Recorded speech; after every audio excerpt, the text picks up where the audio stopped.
ये कहानी है रामनगर नाम के गांव की, जहां की पुलिस स्टेशन में एक नए हवलदार की पोस्टिंग हुई थी। उसका नाम राजा था और वो बहुत मिलनसार इंसान था। उसने बहुत जल्दी गांव वालों से बॉन्ड बना लिया था।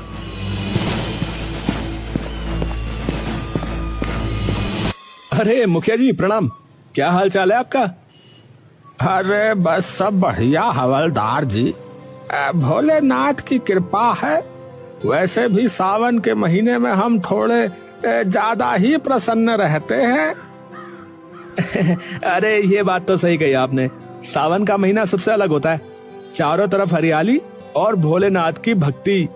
ऐसे में जो दिन कटते हैं उसका कोई जोड़ ही नहीं है। बिल्कुल सही कहा हवलदार साहब। अरे मेरा नाम राजा है मुखिया जी, आप हवलदार क्यों कहते रहते हैं हमेशा?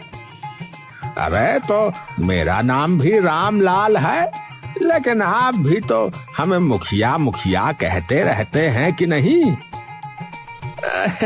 ओहो, तो आप बदला ले रहे हैं? अरे नहीं नहीं, ऐसी बात नहीं है। हम बदला नहीं, मौज लेते हैं, मौज है।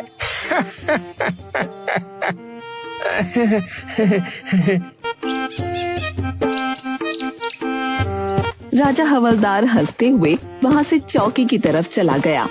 रामनगर के सभी बाशिंदों के बीच में ऐसे ही तालमेल बैठा हुआ था। वो गांव एक परिवार के जैसा था। सीमा खाना दे दो, फिर मैं खेत पर जाऊं।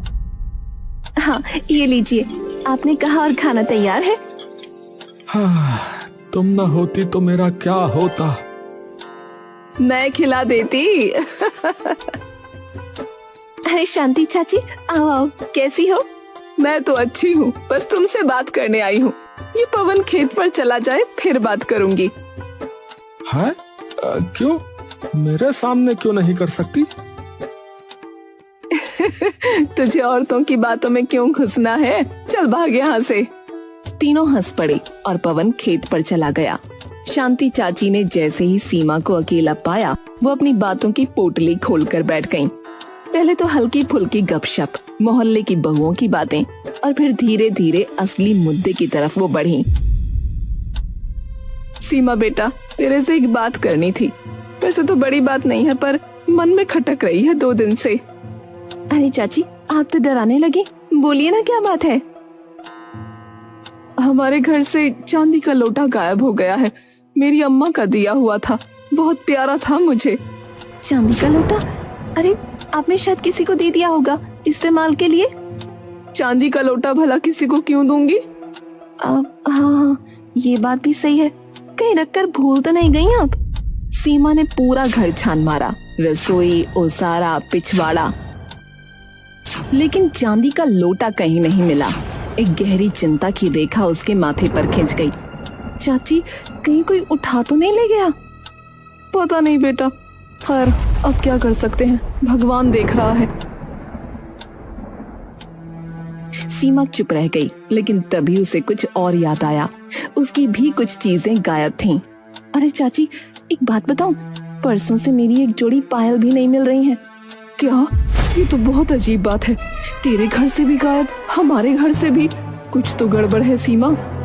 इधर सीमा शांति की बातों का सिलसिला खत्म नहीं हुआ था। उधर पूरे गांव में कुछ न कुछ गायब होने की खबरें आने लगीं। कहीं से गहने, कहीं से जूते, तो कहीं से किसी की साइकिल। यार, मेरी वो महंगी वाली घड़ी भी नहीं मिल रही। भूत उठा ले गया क्या उसे? यार हमारे घर से तो 10,000 रुपए गायब है। बताओ कौन चोर है जो इतनी सफाई से चोरी कर रहा है यार? गांव के लोग पहले इसे हल्के में ले रहे थे, पर जैसे जैसे सामान की लिस्ट बढ़ती गई, एक बेचैनी पनपने लगी। फिर अगली सुबह, पवन, मेरी अंगूठी, मेरी सगाई की अंगूठी कल रात अलमारी में रखी थी, अब नहीं है।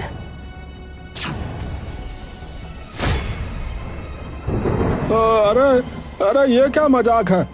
यहाँ तो सचमुच नहीं है। सीमा, किसने चोरी की है?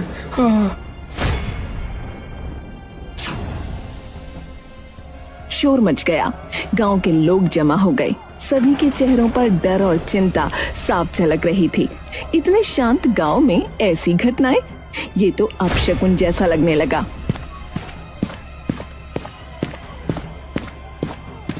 अरे क्या हुआ, किसने शोर मचाया हुआ भाई? राजा भैया, मेरी बीबी की जो है अंगूठी चोरी हो गई है। अलमारी में रखी थी पर अब नहीं है।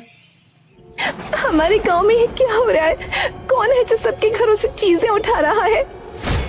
अरे अरे सब शांति रखो। हम भी चौकी में इस पर बात कर रहे थे। खबर पक्की है, एक गिरोह आया हुआ है इस इलाके में। वो घरों की जानकारी जुटाता है और फिर सामान गायब करता है। कितने लोग हैं ये तय नहीं है, 2, 4 या 10 भी हो सकते हैं।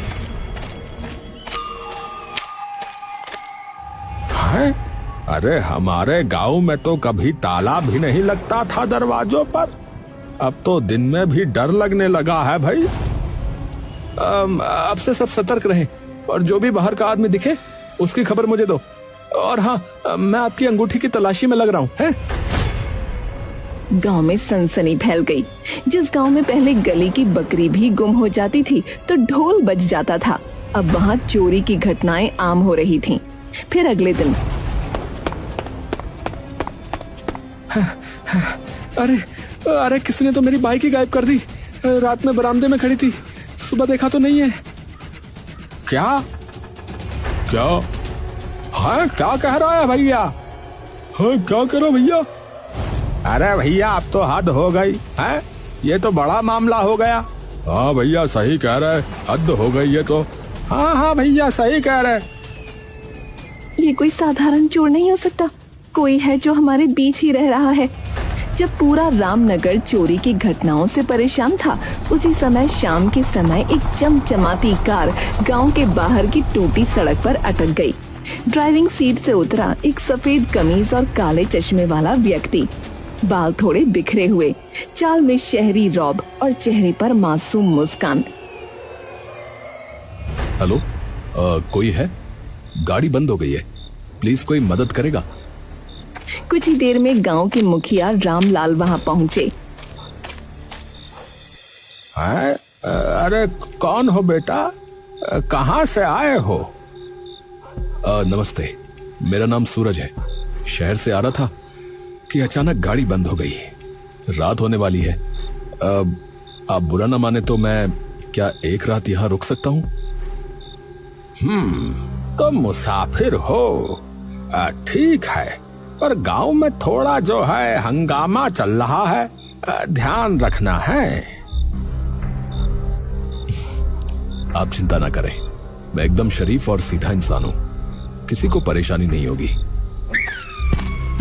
मुखिया जी ने कुछ सोचते हुए सूरज को अपने घर में एक कमरा दे दिया, लेकिन उधर से गुजरते राजा हवलदार की नजर सूरज पर पड़ गई।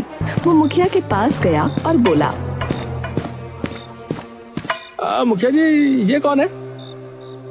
अरे है कोई मुसाफिर, सूरज नाम बता रहा है। कह रहा है कि गाड़ी खराब हो गई, एक रात के लिए रुकने को कहा है। सावधान रहिएगा हैं, जब से चोरी शुरू हुई है तब से कोई नया आदमी गांव में नहीं आया था, अब आया है, इस पर नजर रखिएगा। हाँ समझ गया, अब ये मेरी नजर में है। सूरज मुखिया जी के घर में रुक गया, लेकिन अगली सुबह अपनी कार ठीक कराने की बजाय गांव में इत्मीनान से घूम रहा था। न हाथ में कोई औजार, न गाड़ी की फिक्र, जैसे वो गांव का सैलानी हो, न कि कोई राह भटका यात्री। अरे देखा, वो सूरज यार, ये वही मुसाफिर है जो मुखिया जी के यहाँ पर रुका हुआ है। ऐसे घूम रहा है जैसे नानी के घर आया हो। इसको कोई जल्दी नहीं है कार ठीक करवाने की, अजीब है। खबर आई कि बीती रात एक घर से मोबाइल चोरी हो गया। है? किसका मोबाइल गया?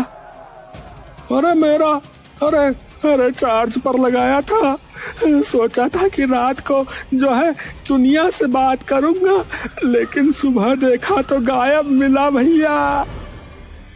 अरे बेटा सूरज, तुम गांव में ऐसे मस्ती से क्यों घूम रहे हो भाई? तुम्हारी गाड़ी कब ठीक होगी? अरे मुखिया जी, पहली बार किसी गांव में आया हूँ, थोड़ा एक्सप्लोर करना चाहता हूँ।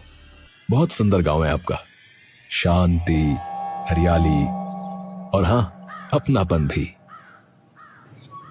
सुंदर तो है, पर तुम जो है अपनी गाड़ी पर ध्यान दो, वो ज्यादा जरूरी है। सूरज ने मुस्कुराते हुए सिर हिलाया, लेकिन गांव के लोगों की आंखों में अब संदेह गहरा होने लगा था। और फिर रात के समय चौपाल पर पता नहीं क्या हो रहा है यहाँ पर। चौकी में भी यही बात चल रही है, लेकिन कोई सबूत ही नहीं मिलता। बेटा जल्दी कुछ करो। किस बात की चर्चा हो रही है? आप लोग इतने तनाव में क्यों हैं? अरे तुम्हें नहीं पता है, गांव में एक के बाद एक चोरी हो रही है, चप्पल से लेके मोबाइल तक, और अब तो अंगूठी और बाइक भी। ओहो, बहुत बुरा हुआ। तो फिर जल्दी ही मुझे यहां से निकल जाना चाहिए। मैं आज ही मैकेनिक ढूंढता हूं। पर उस दिन भी सूरज ने न तो किसी मैकेनिक से बात की और न ही खुद गाड़ी खोलने की कोशिश की। वो बस मुस्कुराता रहा, टहलता रहा। फिर उसी रात पवन को नींद नहीं आ रही थी, उसे कुछ बेचैनी सी हो रही थी। तभी उसने देखा कि कोई एक परछाई गलियों में घूम रही है। अरे ये कौन है? इतनी रात गए। पवन ने चप्पलें पहनी और चुपचाप उसका पीछा किया। परछाई ने मोड़ लिया। पवन ने आंखें गड़ा दी। सूरज? वो सूरज ही था, मुसाफिर जो अब गांव की गलियों में रातों में भटकता रहता था। पवन ने कुछ नहीं कहा, बस वापस लौट आया। और सुबह होते ही राजा से मिलने पहुंचा। राजा भैया, मैंने जो है सूरज को रात में गलियों में घूमते हुए देखा। हाँ, जरूर कोई गड़बड़ है। हाँ। मैं भी जागा हुआ था कल रात। मैंने उसे पेड़ पर चढ़ते हुए देखा। सोच रहा था कि देखूं वो कर क्या रहा है, पर कुछ समझ में नहीं आया। राजा और पवन अब सीरियस हो चुके थे।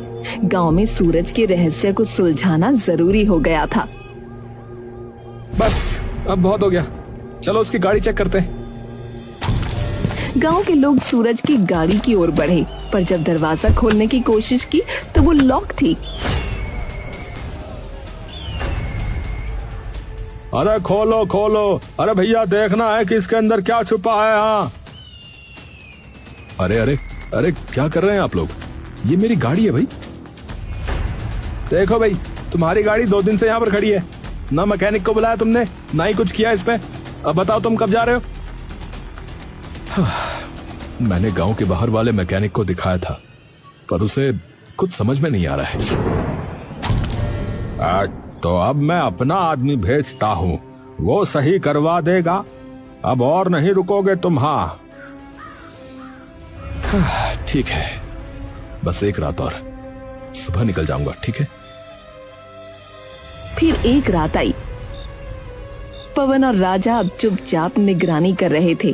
तभी देखा कि एक परछाई फिर किसी के घर में घुस गई। अरे भैया, वो रहा चोर, यही मौका है, चलो। दोनों दबे पांव उस घर की ओर गए, झटके से दरवाजा खोला और पकड़ लिया उस परछाई को। अरे पकड़ लिया, पकड़ लिया, पकड़ लिया। अब बता, कौन है तू? कौन है तू? सूरज ही है ना? मुंह दिखा जरा अपना। लेकिन वो सूरज नहीं था, बल्कि शांति का बेटा गौरव था।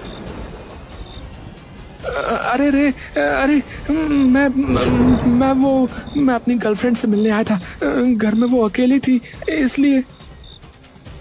प्लीज हमारे माँ बाप को मत बताना, हमारी जान चली जाएगी।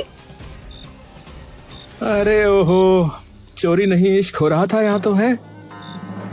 अरे मोरी मैया, इस गांव में अब प्यार भी चोरी जैसा हो गया है। चलो बच्चों, इस बार बच गए, लेकिन अगली बार सीधे पंचायत में मुलाकात होगी। पवन और राजा उस मोहब्बत की गलती वाले घर से हंसते हुए बाहर निकले ही थे कि अचानक राजा की नजर एक खंभे की ओर गई। चौंक कर उसने पवन की बाह पकड़ी। अरे पवन, वो देख, खंभे पर फिर वही।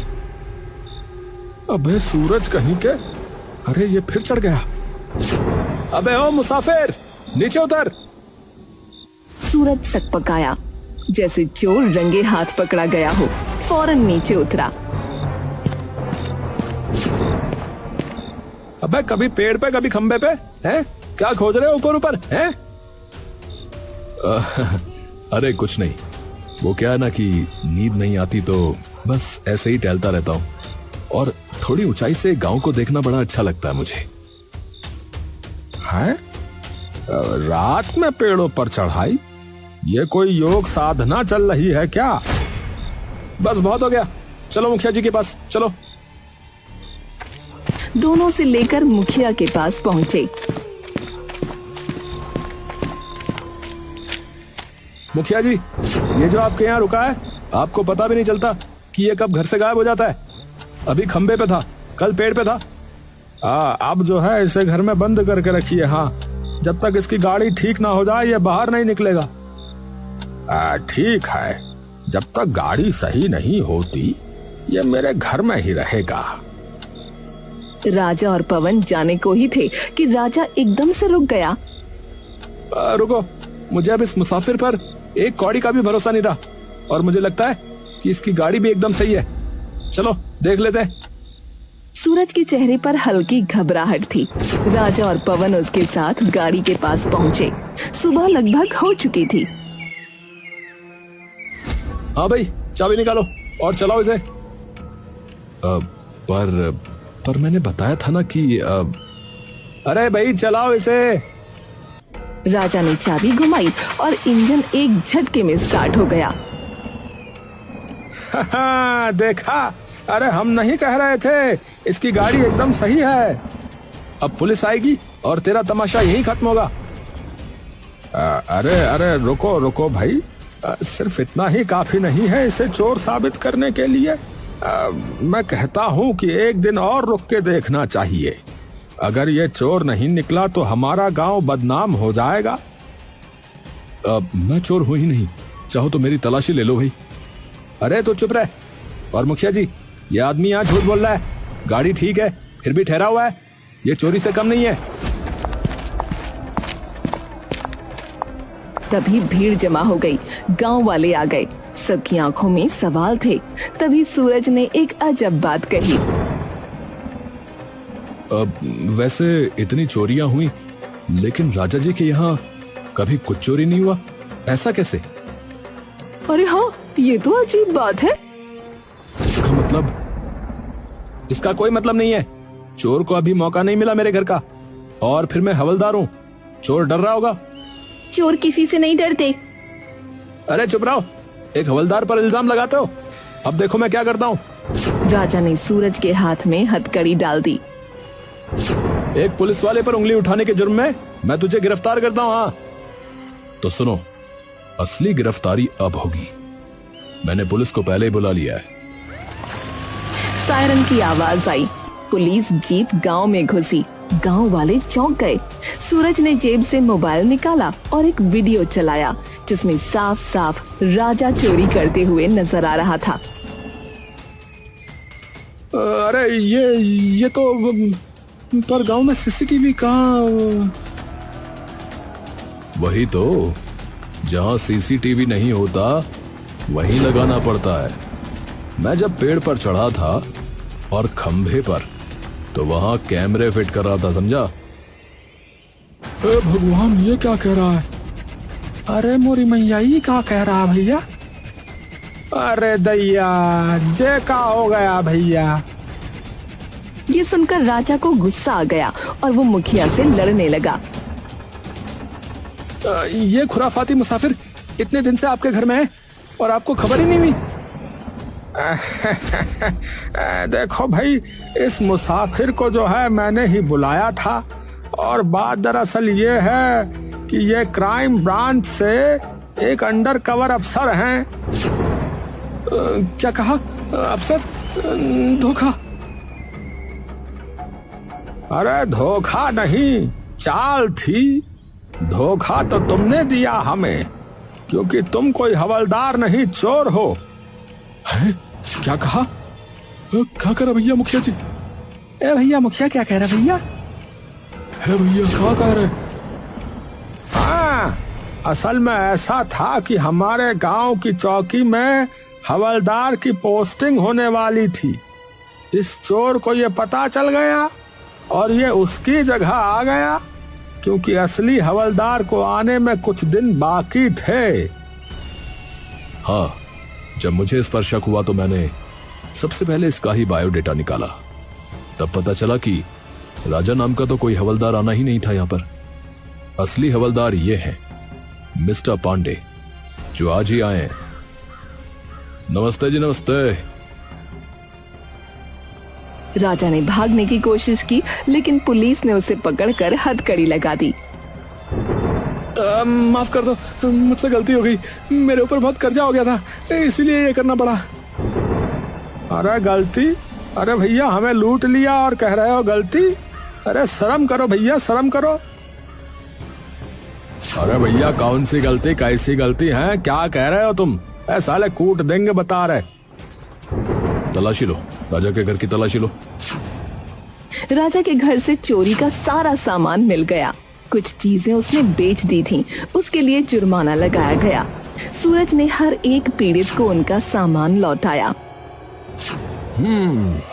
हम सब सूरज जी के आभारी हैं। बिल्कुल, मुसाफिर बनकर आए और रक्षक बन गए। हम सोच भी नहीं सकते थे कि राजा ही चोर निकलेगा। धोखा देने वाला चाहे कोई भी हो, उसका अंत यही होता है।